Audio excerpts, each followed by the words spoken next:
You can choose your friends, but you cannot choose your neighbours. Atal Bihari Vajpayee said this many years ago, and it still rings true. Good neighbours are like cheat codes in a game. They make your life a lot easier. No worries at the border, plenty of trade, and a friend that you can rely on. Unfortunately, India doesn't have that cheat code. Let me pull up the map for you. This is India's neighbourhood. First, you have Afghanistan, ruled by a radical Islamist Taliban. They have a history of supporting anti-India groups. Then you have Pakistan, basically Afghanistan with nuclear weapons. It's a synonym for political instability. Not a single Pakistan Prime Minister has completed their term in office. Before that, the army steps in. Down south, you have Sri Lanka and the Maldives. Sri Lanka declared bankruptcy in 2022. The pictures were quite similar to Bangladesh. Protesters stormed the presidential palace, so the ruler had to flee. The Maldives used to be an Indian ally, but the new president is playing hardball. His campaign slogan was India out. Then you have Nepal. Their prime minister is Palki Sharma Oli.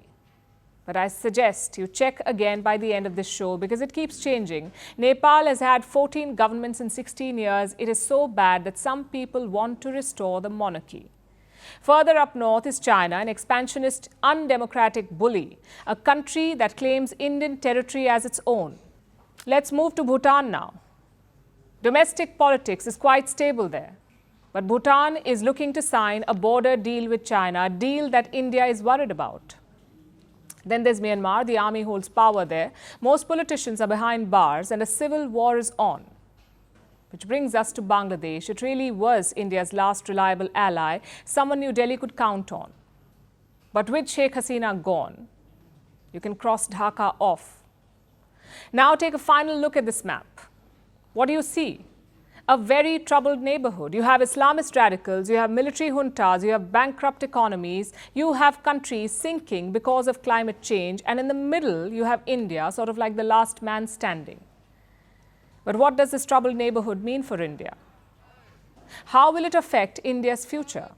Broadly in three ways. One, you must be vigilant at all times. Just look at the Bangladesh border. All the violence is unfolding inside Bangladesh, yet Indian border forces are on alert. Same with Pakistan and China. India cannot count on these countries to keep the peace, which means more troop deployment, more defence spending and more border infrastructure. And secondly, it allows India's rivals to make inroads. We're mostly talking about China here. Just look at the pattern. Who capitalized on the Maldives' India out policy? China did. Who capitalized on Sri Lanka's bankruptcy? Again, China. And who is talking to Bhutan about settling the border? Again, China. You see, India won't work with undemocratic regimes like Afghanistan or Myanmar, but Beijing will. As a result, they have made gains in India's backyard. Which brings us to the final point. It shackles India's global agenda, this troubled neighbourhood. We've heard the Prime Minister talk about it. He wants to turn India into a Vishwa Bandhu, meaning a friend to the world. But as they say, charity begins at home. You can't focus on the world when your region is up in flames. You need regional stability to think global. Now, I know what you're thinking. Can India really make a difference here? After all, these are all domestic problems in sovereign nations. Still, there is scope. You see, India looms large over this region. Let's keep China aside for the moment. Every other Indian neighbour has historic ties with India. Some of them were carved out of India, plus New Delhi is best placed to make a difference here.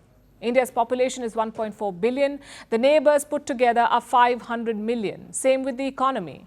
India's GDP is $3 trillion. The rest is around 1 trillion. So India has two options here.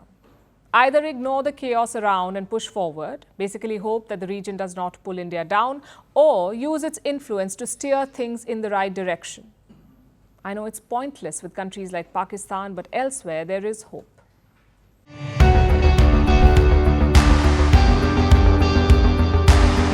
Across continents, one powerful news source. Bringing you diverse perspectives on the issues that matter.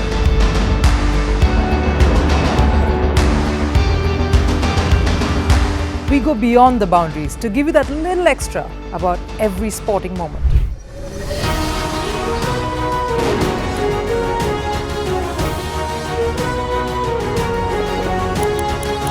So thank you for making Firstpost 5 million strong. We're counting on your support, and you can trust us to bring you the news unfiltered and unvarnished.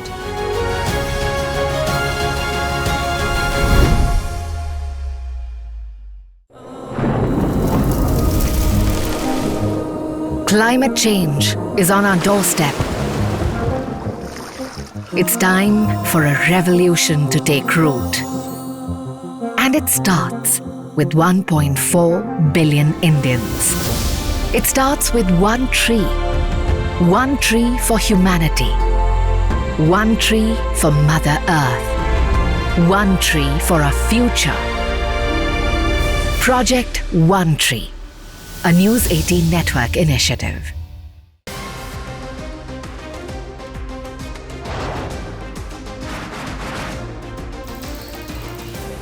Obviously today, the T20 World Cup bandwagon has moved across to the West Indies. What can you expect from this? Hello, I'm Alison Green, coming to you from Durban, South Africa. Today we have a special show. We'll start with a report on India's shifting nuclear posture. For the first time since India officially became a nuclear power. Hello and welcome to Firstpost America. I'm Aaron Ham, coming to you live from the nation's capital in Washington, D.C.